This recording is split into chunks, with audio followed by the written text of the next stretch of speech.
এতদিন ধরে স্কুলে পড়ি, এটা তো মেয়ে পটাতে পারলাম না। হ্যাঁ তো ঠিকই বলেছিস। তাহলে এখন কি করা যায়? শুনছি ওই অমুক বট গাছতলা বলে একটা পীর আছে, ও বলে মনের কথা বলে সব কহারে। চল তাহলে যাই। তাহলে চল। তুই কোন থাকবি? ওই তোরা কোন যা? ও শুনছি যে বট গাছতলা বলে একটা পীর আছে। চল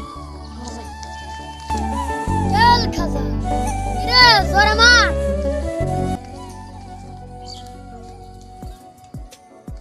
আসসালামু আলাইকুম গুরু। কে রে, কি মনে করে আছে আমার কাছে? গুরু, আমি খুব বিপদে পড়েছি। কি বিপদ? গুরু, আমি মেলাদিন ধরে স্কুলে পড়ি, কোনো মেয়ে পাঠাতে পারি না, তাই আমি তোমার কাছে এসেছি। আমি জানি তুমি নাকি বলো অনেক কিছুই। ঠিক আছে গুরু, তাই জন্য তোমার কাছে এসেছি, আমার মনের আশা পূর্ণ করে দাও। ঠিক আছে, তাহলে আমার কথা অমান্য করা যাবে না। গুরু, তাহলে আমাদের কাজটা অতি শীঘ্রই করো। বর্ষ তাহলে 8টা দে।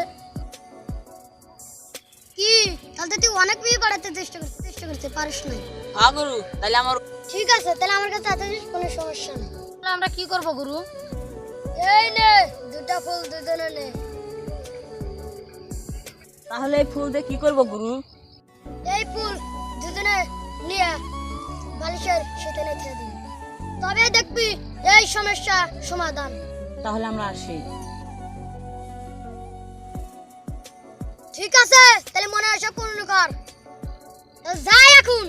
প্রণাম গুরু, তবে আসি।